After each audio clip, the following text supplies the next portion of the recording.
Ito pala yung area na lilinisan ko today. Is tatanggalin ko tong mga ganito ba oh. Yung mga wildflowers. Kasi dito is i-fix. Yung area na ito is papunta doon sa aming garden. So let's go sa paglilinis.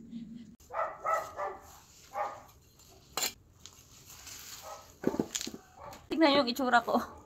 Wala kasi akong bonnet. So ganyan lang yung ginagawa ko sa itsura ko. So let's go. Maglinis na tayo.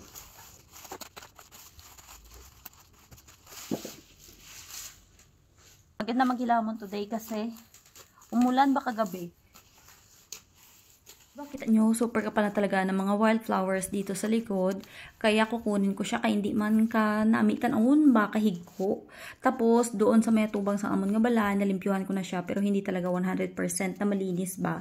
Some of the flowers kasi doon is kukunin ko at ililipat ko dito sa may likod. Kaya nagmamadali na talaga akong maayos dito sa may likod kasi mag-uumpisa na yung renovation ng aming bahay at ayaw ko naman na baka magkalamatay ba yung aking mga flowers doon sa may atubangan. Ang dating may-ari pala nitong bahay is mahilig talaga siyang magtanim ng iba't ibang uri ng mga bulaklak ba. Pero nakafocus lang siya doon sa may harapan ng bahay. Kaya doon mo makita talaga yung mga iba't ibang uri ng mga flowers na nilagay niya.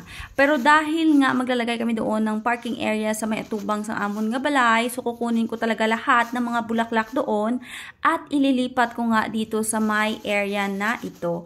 At kung nakikita ninyo yung kwarto na yan, dyan pala kami nagsistay. Hindi kami nagsistay doon sa may aming main house kasi mag-uumpisa na yung renovation ba. So, madalas dyan talaga kami nagsistay.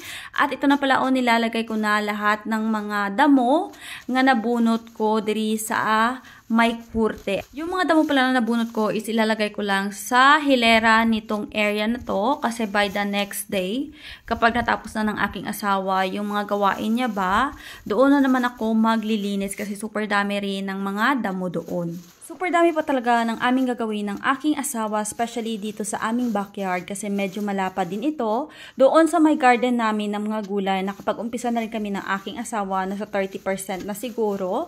At kahit papano ay nakapagtanim na rin ako ng iba't ibang gulay doon. Mabilis talaga matapos itong aming gawain dito sa aming backyard kung magkasabay kami ng trabaho ng aking asawa. Kaso nga lang is hindi pwede kasi walang magpapantay sa aming anak ba. Yung aking biyanan kasi is bumalik na siya sa kanyang work. So talagang halinhinan lang kami ng aking asawa sa paglilinis dito hanggang sa matapos namin yung aming backyard ba. So excited na makalipat na kami dito ng aking asawa para makapag-barbecue na kami ba. Yung mga Romanian kasi is mahilig din silang mag-barbecue at kapag kami ay nagki-crave ng barbecue, pumupunta pa talaga kami doon sa my village kung saan lumaki yung aking asawa. And super layo noon, doon na sa part ng Slubusia ba. Natapos ko na pala pangilamon yung area na ito at medyo may mga maliliit pa nga damo, suliton ko ina, samtang nagapananom ako sang bulak diri.